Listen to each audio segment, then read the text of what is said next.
7 मई 2025 की वो रात जब भारत ने खामोशी से अपना सबसे बड़ा और सबसे सटीक वार किया। ना पाकिस्तान की फौज को छेड़ा, ना कोई युद्ध की घोषणा की, लेकिन आतंक के अड्डे ध्वस्त हो गए। नाम था ऑपरेशन सिंदूर। 7 मई 2025 को भारत ने पाकिस्तान और पीओके में आतंकियों के खिलाफ एक जबरदस्त जवाबी कार्यवाही की। नाम था ऑपरेशन सिंदूर। ये कार्यवाही तीनों सेनाओं, थल सेना, वायु सेना और नौसेना ने मिलकर अंजाम दी है। एक साथ 9 ठिकानों पर हमला हुआ और 80 से ज्यादा आतंकवादी ढेर कर दिए गए। इस ऑपरेशन की खास बात यह रही है कि पाकिस्तान की फौज की एक ईंट भी नहीं हिली और यही भारत का संदेश था कि हम युद्ध नहीं चाहते, लेकिन हम आतंक बर्दाश्त नहीं करेंगे। सिंदूर ये सिर्फ एक नाम नहीं था, ये एक भाव था। पीएम नरेंद्र मोदी ने खुद इस ऑपरेशन का नाम रखा।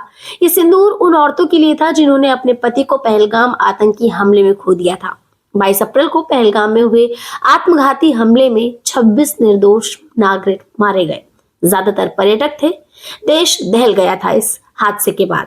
पीएम मोदी ने नौसेना को निर्देश दिए कि एक एक आतंकवादी और उनके मददगारों को ढूंढो और सजा दो। सेना, एयरफोर्स और नेवी तीनों ने मिलकर ये ऑपरेशन किया है। रात 12 बजे से सुबह 4 बजे तक ये ऑपरेशन चला। कहीं से फायरिंग नहीं हुई, कोई लड़ाई नहीं छिड़ी, बस एक के बाद एक टारगेट हुए और तबाह हुए।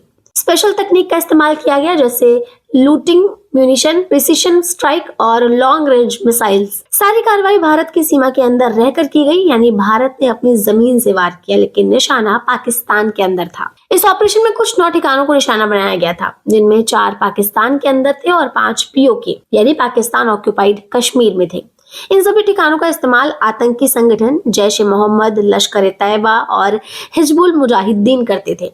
पाकिस्तान में जो 4 ठिकाने थे वो मरकज सुबहान अल्लाह बहावलपुर, मरकज तैयबा मुरिदके, ये पाकिस्तान के आतंक का मदरसा भी कहा जाता था, सरजल, तेहरा कलां, महमूना जोया, सियालकोट। वहीं पीओके में जिन 5 ठिकानों पर मिसाइलें दागी गई हैं वो मरकज अहले हदीस बरनाला में था, मरकज अब्बास कोटली, मस्कर रहील शाहिद कोटली, शवाई नाला कैंप मुजफ्फराबाद, सैदा बिलाल कैंप मुजफ्फराबाद। इन 5 पीओके के ठिकानों पर भी कार्यवाही की गई है। सेना सूत्रों के मुताबिक करीब 80 से 90 आतंकवादी मारे गए हैं। सबसे बड़ा नुकसान बहावलपुर और मुरिदके में हुआ, जहां 25 से 30 आतंकी मारे गए। इन जगहों को पाकिस्तान की आईएसआई और स्पेशल सर्विस ग्रुप सपोर्ट करती थी। इन ठिकानों पर फंडिंग से लेकर ट्रेनिंग तक सब चलता था। अब सब ध्वस्त हो चुका है। ऑपरेशन सिंदूर को लेकर पूरा देश एक साथ खड़ा दिखाई दिया। कांग्रेस अध्यक्ष मल्लिकार्जुन खड़गे ने बयान जारी किया और बोले, ये समय एकता का है और हम अपनी सेनाओं के साथ खड़े हैं। राहुल गांधी ने भी ट्वीट किया और लिखा, our armed force made us proud,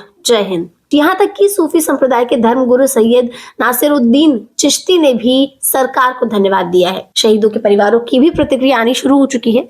Pahalgam में मारे गए शुभम द्विवेदी की पत्नी ने कहा है, प्रधानमंत्री ने अब सही मायनों में मेरे पति को श्रद्धांजलि दी है। अब उनकी आत्मा को शांति मिलेगी। ये बयान पूरे देश के लिए भावनात्मक था, क्योंकि ये सिर्फ ऑपरेशन नहीं था बल्कि बदला था उन मासूम जानों का।